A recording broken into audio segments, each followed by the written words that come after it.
Bonjour à tous, c'est Sébastien du club radio du lycée Saint-Charles-Sainte-Croix.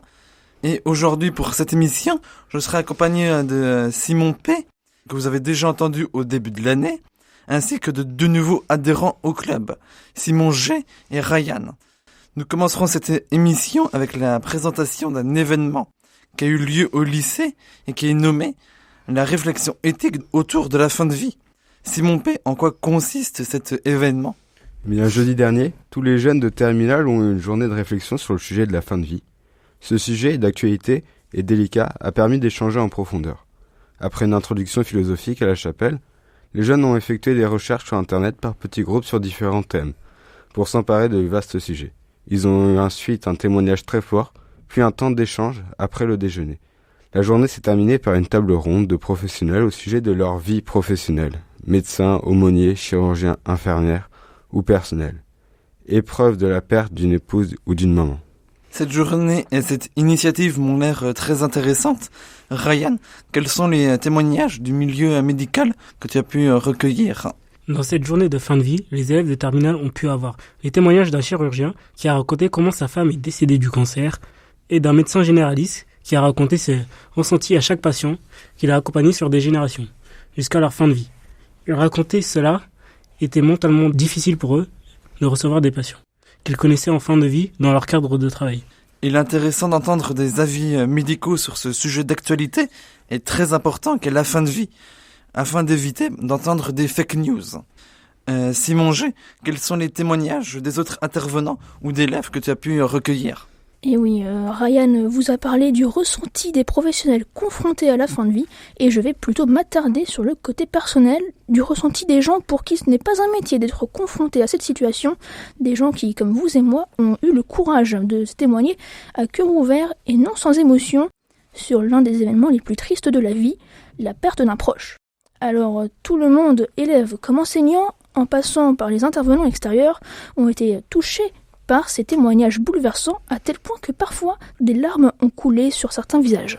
Je pense que cet événement d'un point de vue extérieur devait être très intéressant car les témoignages des médecins se complètent avec ceux des familles qui avaient un proche en fin de vie. Avant d'être en fin de vie et d'aller au paradis, il est important de profiter de la vie. Quelques élèves du lycée ont pu visiter l'Angleterre pendant une semaine et ont pu se faire énormément de souvenirs. Simon P, quel était le programme de cette semaine de voyage ? Pour cette semaine de voyage, le programme a commencé et tout au long du séjour par la découverte d'un pays anglophone, en particulier l'Angleterre avec sa culture et ses monuments. Tout en mettant en pratique les notions vues en cours, les élèves ont pu vivre en immersion dans la vie anglaise en étant logés dans des familles d'accueil et en rencontrant les habitants du pays durant leur sortie. Ils ont pu notamment visiter le Camden Town et son marché. Ils ont fait les magasins. Parmi beaucoup d'autres activités, ils ont aussi pu visiter les studios d'Harry Potter. Une expérience inoubliable pour les élèves. Ce voyage m'avait l'air très instructif pour les élèves. S'immerger grâce aux familles anglaises devait être très enrichissant. Simon, as-tu déjà visité l'Angleterre ? Alors oui, moi j'ai eu cette chance, on était au Nouvel An de l'année 2012, j'étais à Londres, j'avais pris l'Eurostar, c'était chouette, on passait sous la Manche, une demi-heure dans le noir.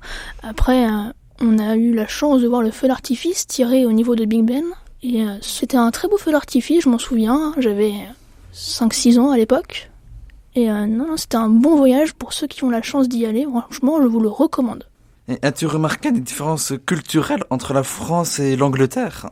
Et oui, on va parler un peu du choc des cultures. Vous savez, c'est la désorientation que l'on ressent lorsque l'on est confronté à un mode de vie différent d'une autre entre la France et l'Angleterre. Des différences, il y en a beaucoup. Commençons par la plus connue d'entre toutes, la conduite à gauche. Et oui, les automobilistes en Angleterre conduisent à gauche et il faut faire attention aux passages piétons, par exemple. Sur ces derniers, il y a des signalétiques nous disant de regarder à gauche et à droite, en anglais, look left, look right. Le fameux breakfast, ce petit déjeuner dantesque où on nous sert des œufs, des haricots, des saucisses, du jus d'orange, etc., etc., la liste est encore longue. Et d'ailleurs, le petit déjeuner anglais, de mémoire, on peut aussi le retrouver aux États-Unis. Et je savais que la nourriture française était bien meilleure que leur cuisine anglaise. Et Ryan, quels sont les témoignages des différents élèves qui ont pu aller en Angleterre? Pendant ce voyage, j'ai pu récolter l'avis de mes camarades de terminale présents. Maël, qui est en classe de terminale, Agora, nous a dit « J'ai bien aimé le voyage à Londres. C'était une expérience cool de découvrir une nouvelle ville. » Leur témoignage confirme un peu mon impression. Le voyage devait être tout simplement super. Pour profiter de l'Asie, on n'a pas forcément besoin d'aller en Angleterre ou en Nouvelle-Zélande. Coucou Soline. On peut également rester en France. Simon, quelles étaient les classes absentes le 9 mai dernier et pourquoi elles n'étaient pas au lycée cette journée-là? Eh bien, cette journée-là, le 9 mai, les classes de terminale professionnelle ont pu aller passer une journée au Futuroscope.